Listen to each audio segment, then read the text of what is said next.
Hello friends, and welcome back to another virtual story time with Miss Liz. Today, we're reading a book about fathers. This last Sunday was Father's Day, and I was lucky enough to spend that day with my father. He is one of my biggest supporters. In fact, he reposts my story times on Facebook every single day. And that's how I know that we are close to 300 virtual story times. So thank you, Dad, for keeping me on track. Today's book is Stella Brings the Family. This story is by Miriam B. Schiffer and illustrated by Holly Clifton-Brown. Here we go. Stella Brings the Family. Looks like this is a picture of Stella and her parents. And here they are with a bunch of other kids going to school at Elmwood Elementary. With a hug goodbye, Stella dashed to her cubby and raced to her spot on the carpet. Mrs. Abbott, the teacher, had a surprise for the class. We're going to have a special celebration for Mother's Day, she said, and each of you can bring a special guest. Jonathan and Leon said that they'd invite their moms. Carmen was sure her mama would come. But Stella had two dads. Everyone else had a mother. Howie had two mothers. Stella would be the only one without a mother at the Mother's Day party. That afternoon, Stella and her clay stared at each other. The next day, Stella worried about the party when she should have been worrying about other things, like the soccer ball that is in the soccer game.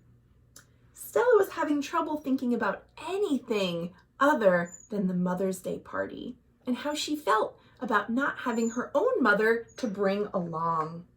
Let's see if she's going to figure it out. All week, Stella's appetite was gone. "What's wrong, Stella?" Jonathan asked. "I have no mother to bring for the Mother's Day celebration," Stella said. "No mother?" asked Leon. "But who packs your lunch like my mom does for me?" "Daddy knows just what I like," said Stella. "The problem isn't lunch. It's that I have no mother to bring to the Mother's Day party." You can see if you look closer that her daddy does know what she likes. He even wrote a special note that says, "Your favorite. Love, Daddy. Kiss, kiss." You see, anybody can pack a special yummy lunch. It doesn't just have to be a mother. "No mother?" asked Howie. "But who reads you bedtime stories like my mothers do for me?" "Daddy and Papa read stories to me," said Stella. "But who kisses you when you're hurt?" Carmen asked. "Well, that's a long answer," said Stella. "I get lots of kisses when I'm hurt, either from Papa or Daddy or Nona or Aunt Gloria or Uncle Bruno or Cousin Lucy. That's 6 people. But I still have no special guest for Mother's Day." Stella is putting a lot of thought into not having a mother for Mother's Day. Jonathan asked her, "Why don't you invite them all?" "What a wonderful idea," Papa and Daddy said. But Stella wasn't so sure. Soon the children were crafting invitations and decorating and preparing gifts for the Mother's Day celebration. And Stella worked harder than anyone. And the big day arrived, and Daddy And Papa and Nonna and Uncle Bruno and Aunt Gloria and Cousin Lucy went with Stella to school.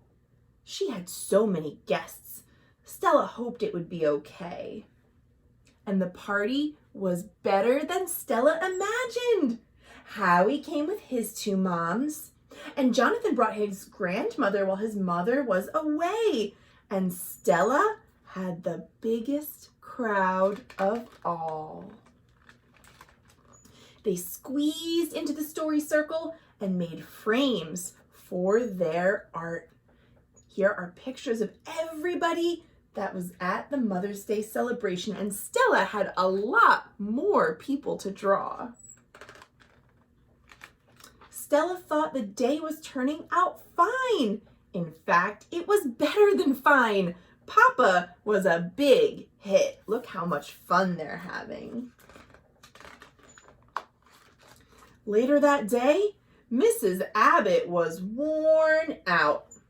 Stella told her not to worry. For Father's Day, she wouldn't bring nearly as many people. Just two, Daddy and Papa. And here is Howie thinking, he has two moms. Who is he going to bring for Father's Day?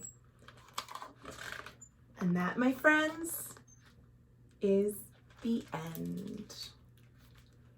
And I hope you enjoyed this book, and I hope it made you think more about all the special people in our lives that help us every day. Thanks for joining me for Virtual Storytime, and I will see you soon for more great books. Thanks for watching.